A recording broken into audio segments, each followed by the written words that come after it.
캐나다 사람들 절반이 월급 받자마자 다 써버린다는 거 아세요? 그것도 기본 생활비로만요. 저축은커녕 비상금까지 끌어다 쓰고 심지어 은퇴 자금까지 깨먹는 사람들이 늘어나고 있죠. 선진국 캐나다에서 이런 일이 벌어지고 있다는 게 믿기시나요? 이민 가고 싶어하는 사람들은 넘쳐나는데 정작 거기 사는 사람들은 탈출하고 싶어한다는 이 아이러니한 상황이 지금 캐나다의 현실입니다. GDP 2조 달러가 넘는 선진국, 복지 천국이라 불리던 나라에서 대체 무슨 일이 벌어지고 있는 걸까요? 오늘은 캐나다의 숨겨진 민낯을 파헤쳐 보겠습니다.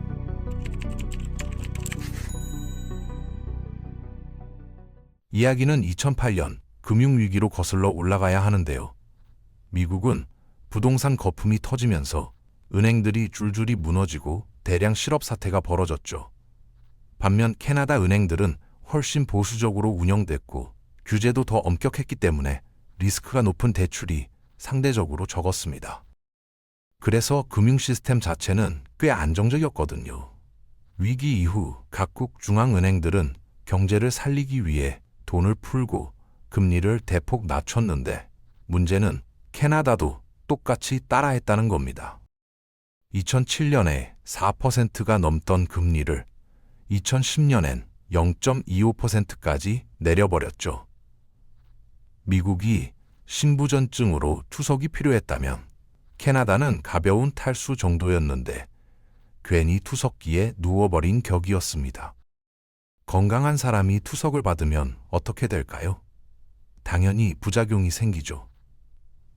초저금리로 돈을 빌리는 게 너무 쉬워지자 캐나다 사람들은 부동산 시장으로 몰려들기 시작했습니다. 집값은 치솟았고 수요는 폭발했지만 공급은 따라잡을 수가 없었거든요.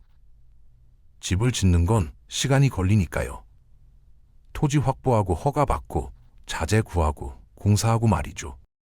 버튼 하나 누른다고 집이 뚝딱 나오는 게 아니잖아요. 이때부터 캐나다의 주택 문제가 본격적으로 시작됐습니다. 그런데 더 큰 문제는 부동산이 캐나다 경제의 핵심 산업이 되어버렸다는 겁니다. 제조업보다 기술 산업보다 부동산이 더 커진 거죠. 이게 왜 문제냐고요? 콘도를 수출할 수는 없잖아요. 누군가의 치솟는 월세로 혁신을 만들어낼 수도 없고요. 다른 나라들이 첨단 기술과 제조업에 투자할 때 캐나다는 부동산에만 올인했던 겁니다. 그래서 다른 분야들은 경쟁력을 잃어갔죠. 게다가 이건 단순히 정책 실패만이 아니라 사람들의 인식 문제이기도 했습니다. 부모님 세대부터 집을 사라고 했으니까요. 부동산은 절대 망하지 않는 투자처럼 여겨졌거든요. 가격은 계속 오르고 많은 사람들이 집값을 자산의 주요 원천으로 삼았습니다.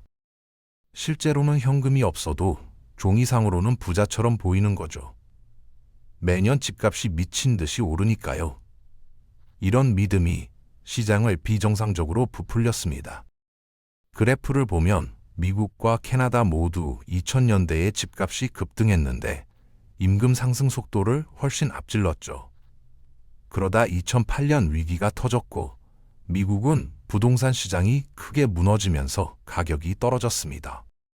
잠깐이나마 다시 살만한 가격대로 돌아온 거죠. 그런데 캐나다는요? 아까 말했듯이 캐나다는 큰 충격을 받지 않았기 때문에 집값이 리셋되지 않았습니다. 오히려 장기간 저금리와 계속되는 수요 때문에 매년 가격이 계속 올랐거든요. 임금은 거의 그대로인데 집값만 달까지 올라간 겁니다. 멈춤도 없고 리셋도 없이 그냥 쭉 상승만 했죠. 그리고 이 문제를 더 악화시킨 건 투자자들이었습니다. 2020년 기준으로 주택의 20에서 30%가 투자자 소유였는데 여기엔 부동산 회사와 소규모 임대업자들이 포함됩니다. 이 집들은 돈을 벌기 위한 수단이죠. 어떤 집은 월세를 받기 위해 임대되고 어떤 집은 싸게 사서 리모델링한 뒤 비싸게 파는 플리핑 용도로 쓰입니다. 또 어떤 집들은 그냥 방치되면서 가격이 더 오르길 기다리고요. 이것 자체가 나쁜 건 아닙니다. 하지만 투자자들이 집을 계속 뒤집기만 하고 새로 짓지 않으면 가격이 폭등하기 시작하죠. 공급은 그대로인데 수요는 계속 늘어나니까요. 여기서 이런 생각이 들 수도 있어요. 이미 대부분의 나라에서 사람들이 집을 살 여유가 없는데 캐나다가 뭐가 특별하냐고요. 물론 캐나다만 그런 건 아니지만 캐나다는 최악 중 하나입니다. 그래프를 보면 캐나다 집값 상승률이 가장 빠르다는 걸 알 수 있거든요. 호주, 영국, 미국까지 다 제치고 말이죠. 그리고 우린 아직 생활비에 대해선 얘기도 안 했습니다. 지금 캐나다의 대도시든 시골 지역이든 사람들이 겪는 공통된 문제는 미친 생활비입니다. 집값과 월세만 터무니없이 높은 게 아니라 모든 물가가 올랐는데 임금은 그대로거든요. 정규직 고소득 직장이 있어도 더 이상 안정을 보장하지 못합니다. 사실 많은 캐나다인들에게는 그냥 생존하기에도 부족하죠. RBC 설문조사에 따르면 거의 절반의 캐나다인들이 수입 전체를 기본 생활비에만 쓴다고 합니다. 남는 돈이 전혀 없는 거죠. 그리고 많은 사람들이 이미 비상자금을 쓰거나 심지어 은퇴 자금까지 깨먹고 있습니다. 토론토를 예로 들어볼까요? 캐나다 최대 도시인 토론토의 가구당 중위소득은 연간 약 97,000달러입니다. 세전 기준으로 월 8,000달러 정도죠. 세금 떼고 나면 약 6,500달러가 남습니다. 2025년 5월 기준 원룸 평균 월세가 2,300달러니까 남는 돈은 4,200달러 정도입니다. 식료품, 공과금, 교통비, 보험료, 예상치 못한 비용까지 다 여기서 나가야 하죠.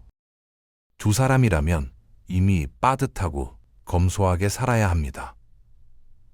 아이가 한 명만 있어도 육아비, 분유, 기저귀, 학교, 추가 식비로 완전히 부족해지죠. 그것도 아무 문제 없을 때 얘기입니다. 게다가 이건 중위소득이니까 절반은 이것보다 적게 벌거나 더 많이 써야 한다는 뜻이죠. 그래서 약 27%의 캐나다인들이 기본 생활비를 충당하기 위해 빚을 지고 있습니다. 말도 안 되는 월세, 미친 집값, 높은 생활비 때문에 사람들은 아이를 덜 낳게 됐습니다. 하지만 동시에 더 많은 캐나다인들이 은퇴하고 있죠. 그럼 누가 일을 하나요? 태어나는 사람보다 은퇴하는 사람이 더 많으면요. 그래서 캐나다는 이민자에게 크게 의존하게 됐습니다. 문제는 캐나다가 너무 빠르게 받아들이고 있다는 겁니다. 2023년 한 해에만 캐나다는 120만 명을 새로 받아들였거든요. 거의 3.2% 증가한 겁니다. 이게 적다고 생각할 수도 있는데 같은 해 세계에서 가장 빠르게 인구가 늘어나는 나라 중 하나인 나이지리아도 2.5%만 증가했습니다. 차이점은 나이지리아는 자연 증가인 반면 캐나다는 거의 전부 이민으로 늘어난 거죠. 서류상으로는 좋아 보입니다.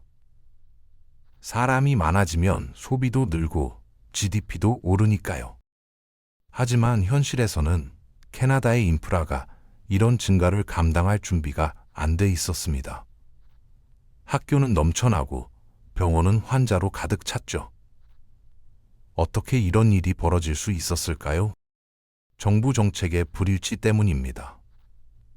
2024년 캐나다 정부는 48만 3천 명의 새 이민자를 받아들였는데 같은 해 캐나다는 약 24만 5천 채의 집만 지었습니다. 이민자 2명당 집 한 채씩 세를 주거나 사면 충분할 수도 있겠죠. 하지만 문제는 이 집들이 모두를 위한 거였다는 겁니다. 시민, 기존 이민자, 새로 오는 이민자까지 포함해서요. 그리고 우린 아직 비자 만료 후에도 머무는 불법 체류자에 대해선 얘기도 안 했습니다. 2017년부터 2024년까지 약 75만 명이 비자가 만료된 후에도 캐나다에 남았다고 추정됩니다. 불법으로 체류하고 있다는 뜻이죠. 이 숫자는 대략적인 비공식 추정치라서 더 적을 수도 훨씬 더 많을 수도 있습니다. 그러니까 시민, 합법 이민자, 불법 체류자 모두가 같은 주택, 의료, 식료품, 공과금 등을 두고 경쟁하는 상황인 겁니다. 합법적으로 온 사람들조차 원했던 삶을 살지 못하고 있습니다. 엔지니어나 의사 같은 전문직 이민자들도 결국 우버를 운전하거나 단순 노동을 하게 되는 경우가 많거든요. 이런 직업들이 쓸모없다는 게 아닙니다.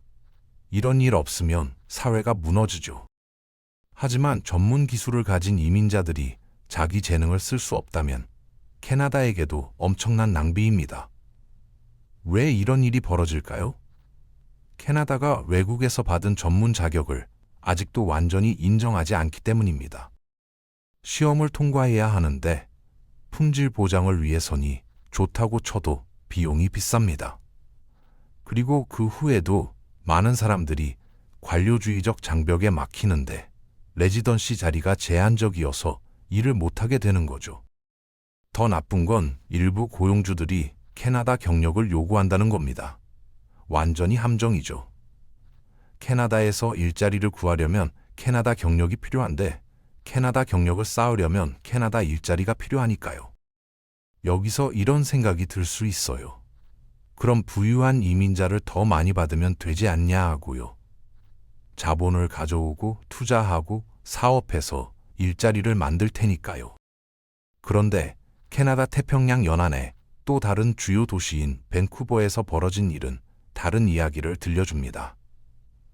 부유한 이민자들이 밴쿠버로 몰려들면서 부동산을 사들이고 이미 높았던 가격을 왜곡시켰거든요. 집값이 50만 달러인데 평범한 캐나다인이 50만 달러를 모아서 집을 사려고 하는 상황을 상상해 보세요. 그런데 부유한 이민자가 와서 55만 달러를 제시하며 경쟁자를 이기려고 합니다. 그러면 또 다른 부유한 이민자가 와서 60만 달러로 더 높은 가격을 부르죠. 그들은 부유하니까 계속 가격을 올릴 수 있습니다. 계속 제한 금액을 높이면 되거든요. 그러면 평범한 캐나다인은 더 이상 그 집을 살 수 없게 됩니다. 밴쿠버 집값이 너무 심각해져서 한 학생팀 첸이 바이럴을 탔는데 캥거리에서 밴쿠버까지 비행기로 1시간을 통학했다고 합니다. 학교 근처에서 월 2,500달러 월세를 내는 것보다 한 달에 1,200달러 항공권을 사는 게 더 저렴했기 때문이죠. 물론 그는 일주일에 수업이 2번밖에 없었습니다. 하지만 주 2회 다른 주를 비행기로 왕복하는 게 학교 근처에 사는 것보다 저렴하다는 사실 자체가 완전히 망했다는 증거죠. 또 다른 큰 문제는 인재 유출입니다. 많은 캐나다인들과 심지어 이민자들까지 더 나은 기회를 찾아 나라를 떠나기 시작했거든요. 특히 미국이나 다른 곳으로요. 그런데 2025년 캐나다는 약간의 구호를 받았습니다. 관세 문제로 미국과의 긴장이 다시 고조되면서 두 나라 사이가 덜 우호적이 됐죠. 그래서 일부 캐나다인들이 남쪽으로 이동하는 걸 멈췄습니다. 놀랍게도 일부 미국인들까지 캐나다를 옵션으로 고려하기 시작했습니다. 그러니 지금 캐나다는 인재 유출을 인재 유입으로 바꿀 진짜 기회를 맞이한 겁니다. 하지만 이 순간을 낭비한다면 누가 알겠어요. 이런 기회는 보통 2번 오지 않으니까요. 2014년 캐나다에 또 다른 타격이 왔는데 바로 글로벌 석유 폭락이었습니다. 유가가 폭락했고 석유가 캐나다의 가장 큰 수출품 중 하나였기 때문에 캐나다의 수입에 꽤 큰 타격을 줬죠. 혹시 몰랐을 수도 있는데 캐나다는 석유가 풍부한 나라입니다. 특히 엘버타주예요. 위기 이후 혁신으로 전환하거나 제조업 기반을 재건하거나 석유 산업을 강화하는 대신 캐나다는 이미 호황이던 것에 2배로 투자했습니다. 바로 부동산이죠. 이 때문에 캐나다의 석유 수출이 떨어졌습니다. 자동차 생산량도 떨어져서 1999년 300만 대에서 2020년엔 140만 대로 거의 절반이 됐죠. 제가 만든 GDP 영상을 보셨다면 알겠지만 최종 재화와 서비스에 쓰는 모든 지출이 GDP에 포함됩니다. 그러니까 캐나다인들이 비싼 집 월세를 내기 위해 돈을 쓰면 그 지출도 캐나다 GDP에 계산되는 거죠. 그래서 캐나다는 서류상으로는 더 부유해지는데 사람들은 더 가난해지는 겁니다. 그뿐만 아니라 높은 주거비가 경제에서 돈을 빨아들이고 있습니다. 이제 캐나다인들은 월세를 내거나 집을 사기 위해 엄청난 돈을 저축해야 하는데 실제로 경제를 성장시킬 수 있는 연구나 혁신에 투자할 여력이 없어진 거죠. 그리고 젊은 캐나다인들에게는 점점 희망이 없어 보입니다. 집을 사고, 가족을 꾸리고, 저축을 하는 것 모두가 손에 닿지 않는 것처럼 느껴지거든요. 캐나다가 붕괴하는 건 아니지만 균열은 점점 더 커지고 있습니다. 집값은 통제불능이고 생활비는 사람들을 짓누르고 있으며 빚은 쌓여가고 생산성은 떨어지고 사람들을 보호해야 할 시스템은 허점투성이죠. 물론 캐나다는 여전히 이 모든 걸 고칠 기회가 있습니다. 더 많은 집을 짓고 이민 통제를 강화하는 등 일부 노력은 이미 계획되거나 실행되고 있습니다. 하지만 진짜 변화인지 아니면 그냥 빈 정치쇼인지는 아무도 모릅니다. 그런데 여기서 우리가 주목해야 할 건 한국도 비슷한 길을 걷고 있지 않냐는 겁니다. 부동산 과열, 저출산, 생활비 급등, 청년들의 탈한국 움직임까지 캐나다와 놀랍도록 닮아 있거든요. 다만 차이점이 있다면 우리는 이민으로 인구를 채우지 않고 있다는 거죠. 대신 더 빠른 속도로 고령화되고 있습니다. 2025년 기준 한국의 합계 출산율은 0.7명대까지 떨어졌는데 이건 세계 최저 수준입니다. 캐나다는 이민으로라도 인구를 유지하려 하지만 우리는 그마저 제대로 못하고 있는 상황이죠. 서울 집값은 이미 중위소득 가구가 10년 넘게 저축해도 살 수 없는 수준까지 올랐고 청년들은 결혼과 출산을 포기하고 있습니다. 그나마 캐나다와 다른 점은 우리는 아직 제조업과 기술 산업이 경제의 중심이라는 겁니다. 반도체, 배터리, 자동차 같은 수출 산업이 살아있죠. 하지만 이것도 언제까지 지속될지 모릅니다. 젊은 인재들이 해외로 떠나고 내수 시장은 위축되고 부동산에만 자본이 몰리면 결국 캐나다처럼 될 수 있거든요. 그렇다면 우리는 어떻게 대처해야 할까요? 캐나다의 실패에서 배워야 합니다. 부동산을 투기 수단이 아닌 주거 수단으로 되돌려야 하고 이민 정책을 급하게 펼치기보다는 출산율을 높일 근본적인 해결책을 찾아야 하며 젊은 세대가 희망을 가질 수 있는 환경을 만들어야 합니다. 우리는 캐나다의 오늘을 보면서 우리의 내일을 바꿀 수 있을까요? 아니면 똑같은 실수를 반복하며 선진국의 함정에 빠지게 될까요?